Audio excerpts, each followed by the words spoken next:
Seorang ibu mengamuk di hadapan sejumlah personil polisi dan TNI yang mengamankan lokasi pematokan lahan ex-HGU PT PN3 Kebun Bangun di Pematang Siantar, Sumatera Utara. Ratusan warga penggarap yang tergabung dalam Forum Tani Sejahtera Indonesia atau FUTASI menolak upaya penggusuran pihak perkebunan.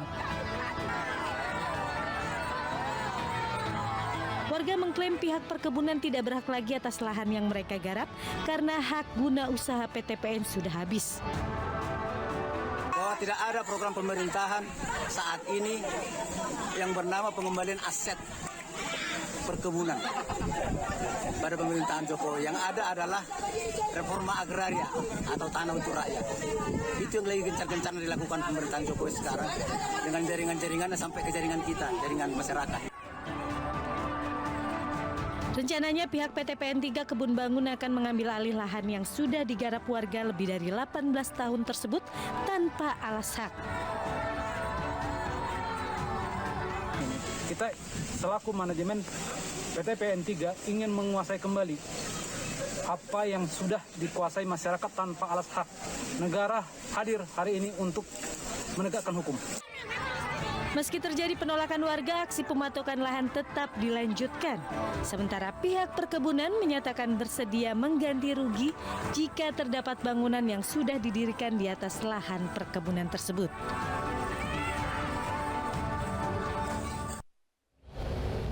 Ratusan mahasiswa menggelar aksi unjuk rasa di depan kantor Bupati Lombok Timur untuk menuntut diungkapnya kasus dugaan jual beli SK guru honorer. Unjuk rasa berlangsung ricuh dan diwarnai aksi saling dorong dengan petugas.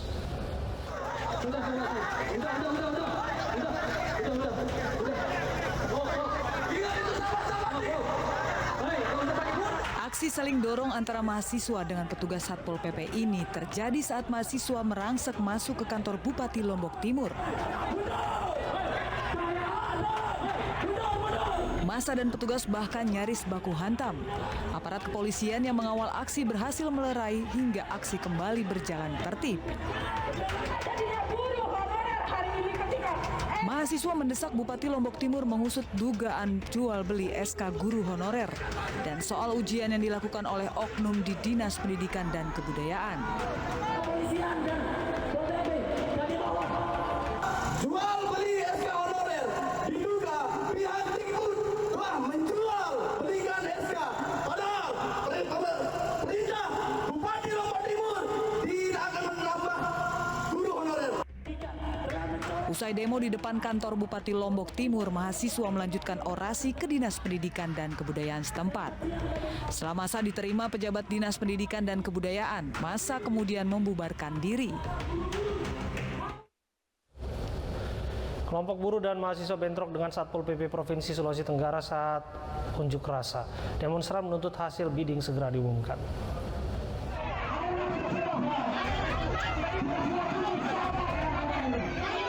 Ratusan demonstran buruh diantaranya terdapat emak-emak bentrok dengan Satpol PP saat berunjuk rasa di kantor Gubernur Sulawesi Tenggara pada Kamis siang.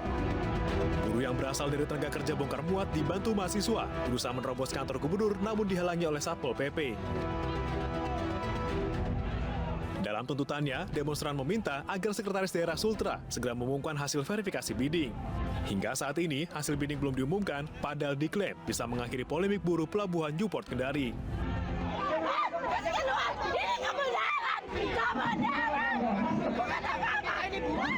Dalam bentrok ini, sejumlah demonstran ada yang mendapat kekerasan dari aparat. Pas saya jaga itu ibu, kemudian saya ditarik dari belakang, begini posisi saya. Ditarik dari belakang, akhirnya saya langsung cadu. Pihak kepolisian bubarkan jalan teman-teman buruh. Dengan hidup. Kita mahasiswa untuk melindungi kalian ini. Sepatu larang. Sampai hasil ini Tahu siapa orangnya, tetapi bubarkan jalan, Pak. yang menendang. Saat ini sedang terjadi perselisihan antara dua koperasi tenaga kerja bongkar muat. Hasil verifikasi dan bidding bisa menjadi penentu siapa yang berhak beraktivitas di Pelabuhan Newport Kendari.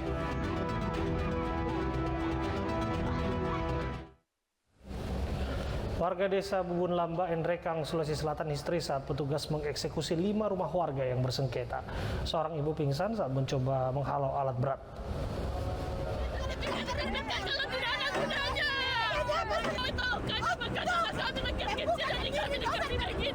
Ibu ini menangis histeris sambil menunjukkan sertifikat tanah ketika ratusan personel gabungan dari Polres Nrekang, Brimob, dan TNI mengawal proses eksekusi 5 rumah warga Desa Bubun Lamba, Nrekang, Sulawesi Selatan.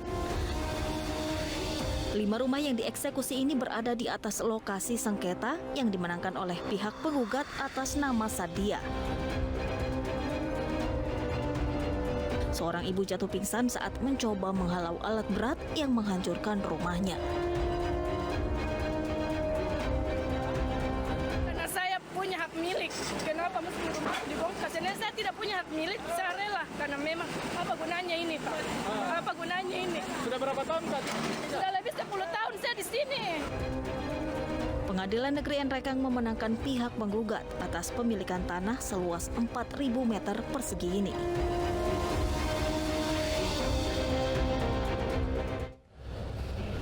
Panglima TNI Jenderal Andika Perkasa mengizinkan keturunan Partai Komunis Indonesia mendaftar proses seleksi penerimaan prajurit TNI.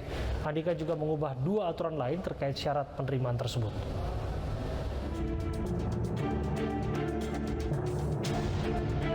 Panglima TNI Jenderal Andika Perkasa mengubah beberapa aturan terkait syarat seleksi penerimaan calon prajurit TNI. Salah satunya yaitu memperbolehkan anak keturunan PKI mendaftar jadi calon prajurit TNI. Pernyataan ini ditegaskan Jenderal Andika dalam rapat penerimaan prajurit TNI, yakni Taruna Akademi TNI, Perwira Prajurit Karir TNI, Bintara Prajurit Karir TNI, dan Tamtama Prajurit Karir TNI tahun anggaran 2022.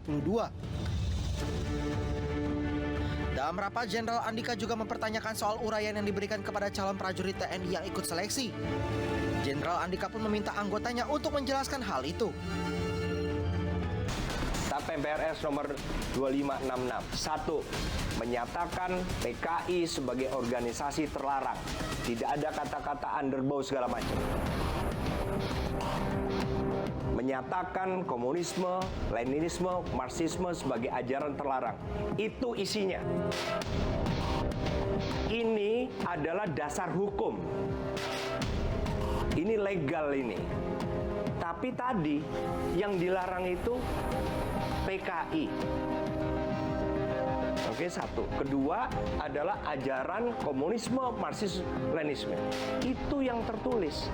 Keturunan ini melanggar TAP MPR apa? Dasar hukum apa yang dilanggar sama dia? Tidak ada. Jadi jangan kita mengada-ada. Saya orang yang patuh peraturan perundangan. Ingat ini. Kalau kita melarang, pastikan kita punya dasar hukum. Zaman saya tidak ada lagi keturunan dari apa, tidak. Karena apa? Saya menggunakan dasar hukum. Oke? Hilang. Nomor 4. Selain itu, Panglima TNI Jenderal Andika Perkasa juga mengubah aturan lain meliputi penghapusan tes renang serta tes akademik.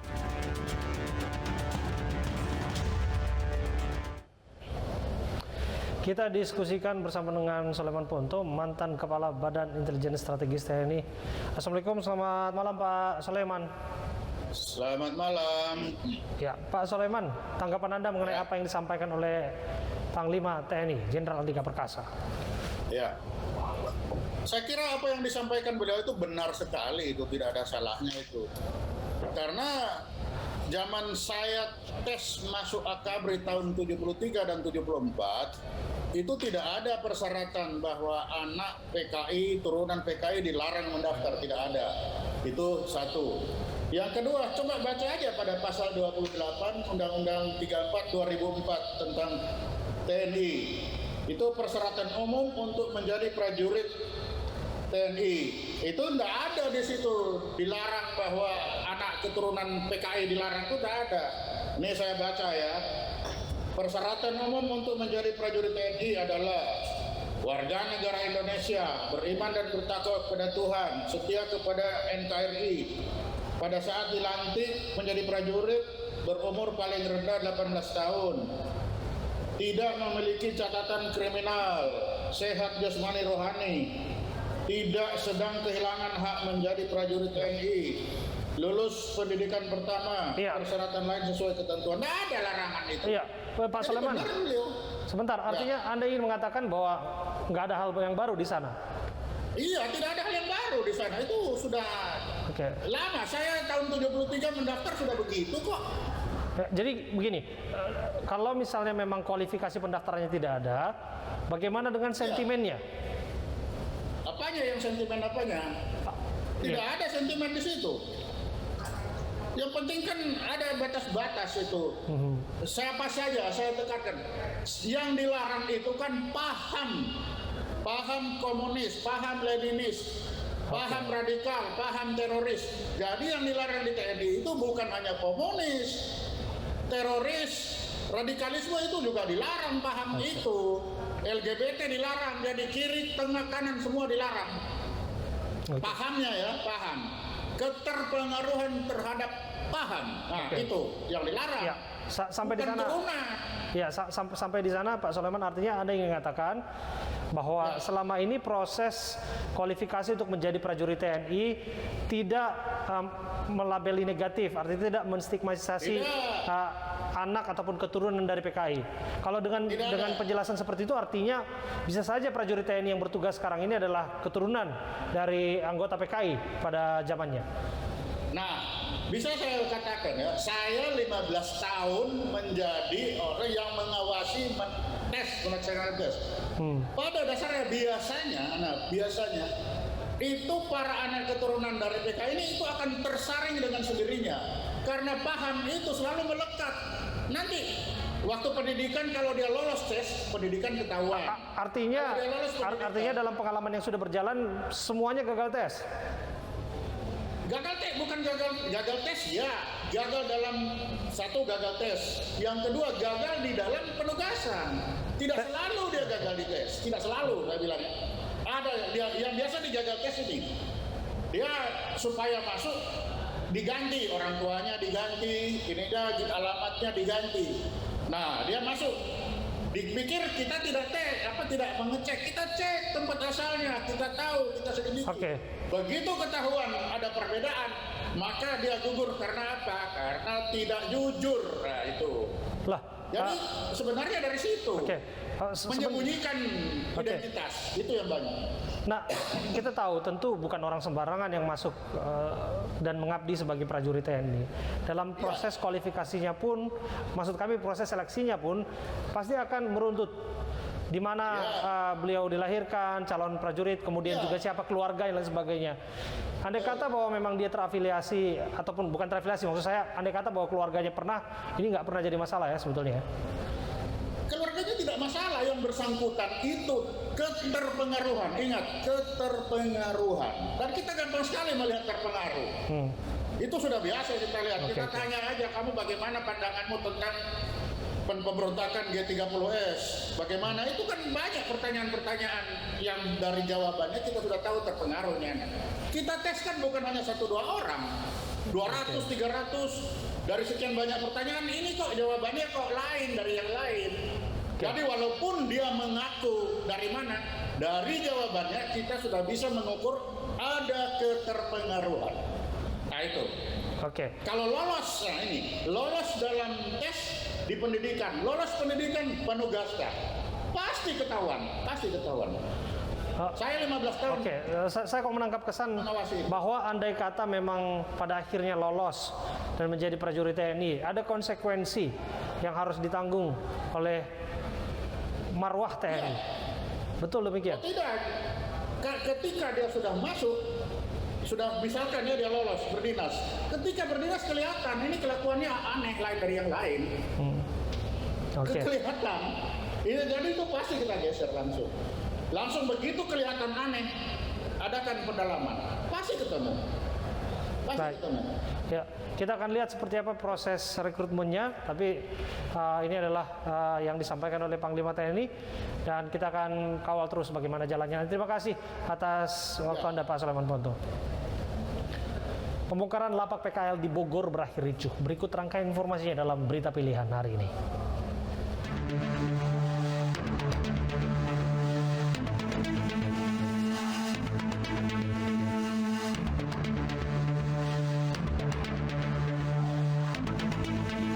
Sambil berorasi, ratusan mahasiswa ini berunjuk rasa di depan kampusnya di kawasan Margonda, Depok. Kedatangan mereka membawa tuntutan yakni penyelesaian masalah internal di kampusnya. Transparansi biaya perkuliahan dan proses sertifikasi profesi juga menjadi perhatian mahasiswa dalam aksinya kali ini. Mereka memilih bertahan di area kampus hingga pihak universitas mau menerima untuk audiensi.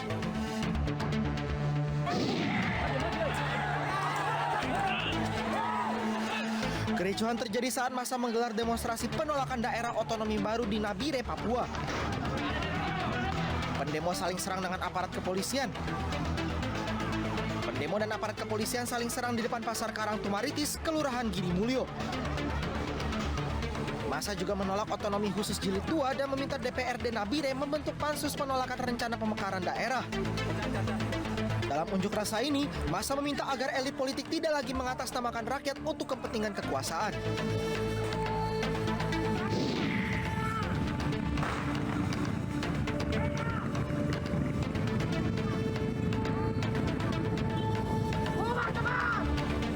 Inilah detik-detik saat aparat kepolisian mengepung anggota geng motor yang bersembunyi di kawasan Adiaksa Baru, Panakukang, Makassar, Sulawesi Selatan. Aparat bergerak setelah mendapat informasi dari warga bahwa ada penyerangan geng motor ke permukiman. Kawanan geng motor yang menyerang berhasil kabur, tetapi polisi berhasil mengamankan satu anggotanya yang terjebak di sebuah gang buntu. Warga yang juga melakukan pengejaran dan pencarian ikut mengepung pelaku yang sembunyi di atap rumah. Dari penangkapan ini, aparat menyita anak panah beserta pelontar. Di tengah kelangkaan solar dan awal Ramadan, berbagai indikasi kenaikan harga Pertamax mencuat. Informasi saat lagi untuk Anda.